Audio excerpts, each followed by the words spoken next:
natural formation. And as you look at the entire scape of where that particular natural formation is, which is a perfect sculptured face, there's nothing else like that. Plus the fact that at the base of it are two pyramids, and the angle of delineation between the two pyramids and the distance between the two pyramids and the face on Mars is almost identical to the two outside pyramids at Giza and the Sphinx. And they will tell me, well, that's a natural formation. And pyramids and this marvelously sculpted face is like looking at Mount Rushmore and saying that that is a product of wind and water erosion. So these very, very respected astronomers of which you're talking about are just not going to say anything right now. I don't know what it's going to take them to open up and look at it. Well, you know, Bill, somewhere in this country, in this world, there has to be a respected astronomer that's, it just seems like, you know, you bring on the amateurs, the people without the credentials, the people who'd like to see what they'd like to see, and you never challenge them on your show with someone who's respected. If you can't bring anyone on your show that's respected to deal with these people, it's because they're laughing at these people. Well, and you make this sound like it's the truth.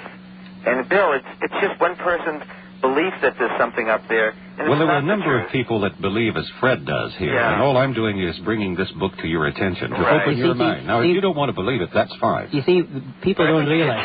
Bill, I think you need to challenge this, if you really want to, with competent people in your show also, rather than just the call-ins. You see, you'd like to give one point of view and push that. Because that's the open. Well, I'm letting you have your point of view there. I'm not a competent person to deal with this, Bill. Yeah, but you have a question that you want answered, and a fair one there.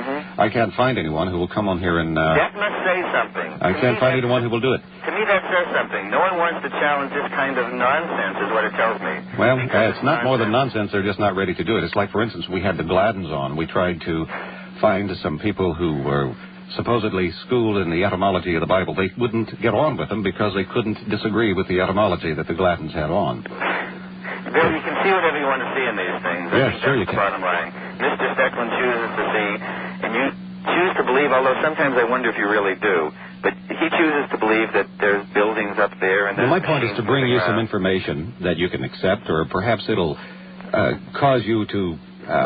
become very curious and look into it yourself. Is there more to it? Well, I appreciate you saying information rather than facts, because right now I think it's just Mr. Steckling's information. By the way, I have taken a number of the photographs, not only those that Fred has, but a number of other ones as well. And I have quite a group of people who are involved in the movie industry. They're involved in photography and photogrammatics that look at them very closely, and they're quite convinced. I'd like to have some scientists that are convinced, and maybe I'll be convinced. Well, I mentioned Maurice Chatelain before, who was in charge of the Apollo communication, the French scientist who wrote the book Our Ancestors Came from Outer Space, and perhaps Mr.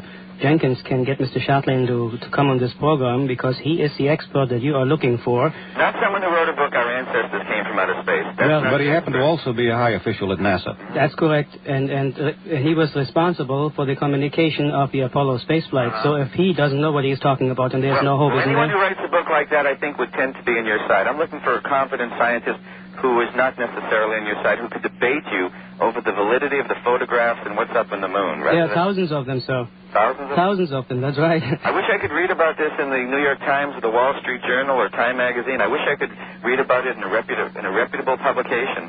Well, like I say, I hope that... Rather than in a publication that... Actually, those people have all had something, have printed things about this. They have printed about UFO sightings and Mr. Carter's ex-president sightings of unidentified flying objects. But now you're saying there's identified things on the moon that are floating around, they're building. We're not talking about unidentified anymore. You're identifying them. No, I don't. Know where they're from. We don't know where they're from. But you're identifying them as buildings, as machines. Well, I said, remember what I said? The astronomers have sent me pictures of constructions which look like a Tesla coil and a Van de Graaff generator, and there are thousands. Yeah, and they are thousands of feet high, and they stand there on the mountain ridge of Cape Agaram. Nobody can understand why that thing stands there. I like that phrase you use, look like. You can say that, and I'll accept that. There are things on the moon that look like my Aunt Bessie. I'll accept that they look like to you. I just would like to hear it. Not to me, to other astronomers as well. On December 4th, Mike, I invite you to come down to the Los Angeles Convention Center. I'll be down there doing a lecture in the afternoon. And I'll have some of these pictures, some blown-up ones, and one of them I think you'll find extremely interesting. Here is a very rough terrain. It's not in Fred's book here, but there is a flattened out place in this rough terrain of the moon, and there sits a very huge dish antenna. It's about 1.1 miles across, and it is a dish antenna. We don't make them that big. No doubt about it. There's a dish antenna on the moon that somebody put up there, but it wasn't us. Well, have you ever seen one 1.1 miles across? I've seen pictures of dish antennas. I don't know if I've seen one 1.1 miles across, but... Well, you'll see one down at the Los Angeles Convention Center on December 4th. Okay, Bill. Stimulating show. Okay. Bye-bye. Thank you, Mike. We'll be back in just a moment. And Fred Steckling is with me. I want to say something about callers like we had, Mike, and the one earlier who are challenging our guest and even challenging me. That's certainly welcome. I think that's part of the show, and I think it should be done, and I respect them for feeling the way they do and making the contribution that they do and the suggestions they put on the show. It's perfectly all right with me. I sometimes get worried about the fact that there are not enough challenging calls come into the material that we're talking about here, because we are talking about things quite often that are outside of the norm or the ordinary from what you ordinarily hear on the radio. It's a little bit difficult to accept.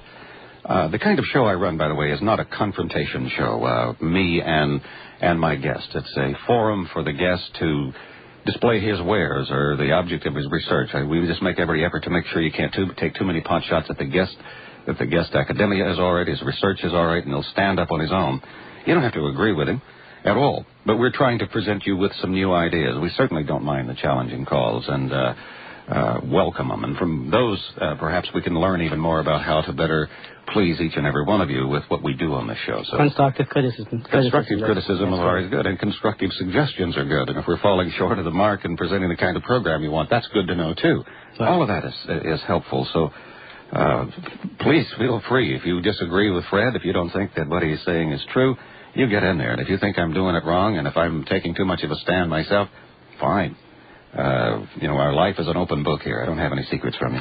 Okay, Craig is on the line. Craig, what's on your mind? Yes, hi, Bill. And Fred, I guess I'll be taking up kind of where the last caller left off. I'll be offering you some constructive criticism. Oh, well, I'm always getting it. Yeah. First of all, this is a kind of a minor point, but I think it ought to be pointed out that for many years, as you well know, many reputable, prominent astronomers, including, of course, Lowell, who was the originator of the idea, believed that there was a vast network of well, I can't say man-made, but Martian-made canals on the surface of the planet Mars. Mm-hmm. And it was really only very recently that we came to the conclusion that they weren't there. They weren't there, that's right. And it just goes to show that you can look at things, at pictures, photographic plates through telescope, and see things that are not there. Now, I would suggest, if you want something approaching conclusive evidence, that rather than giving us still photographs, you either produce or locate either a motion picture or something approximating that, something like a time-lapse photography that would give very clear evidence of motion of these objects that you claim are there.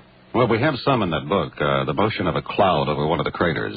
This was taken, I guess you could call it time-lapse photography in a way, but it was made by one orbital flight over the crater and then the next orbital flight, which was not that much later. You can definitely see a movement of the cloud. I think we're talking about too much lapse of time there, though, in a period of an orbit. You can see that the cloud moved over the crater. It had almost covered it, the first orbit, and the next orbit it was only half covered. Well, I don't know. I would still want something with less of a time interval between photographs and a series of photographs that would approach... If we just could get those things to stop still and synchronous orbit above the moon, that would be a good idea. Okay, let me suggest something else now. You've been saying, that the reputable astronomers won't come out and say anything positive or supportive about this because their jobs are on the line or their professional reputation. Or maybe they just don't believe it. Well, whatever the case may be. What about a person such as J. Allen Hynek,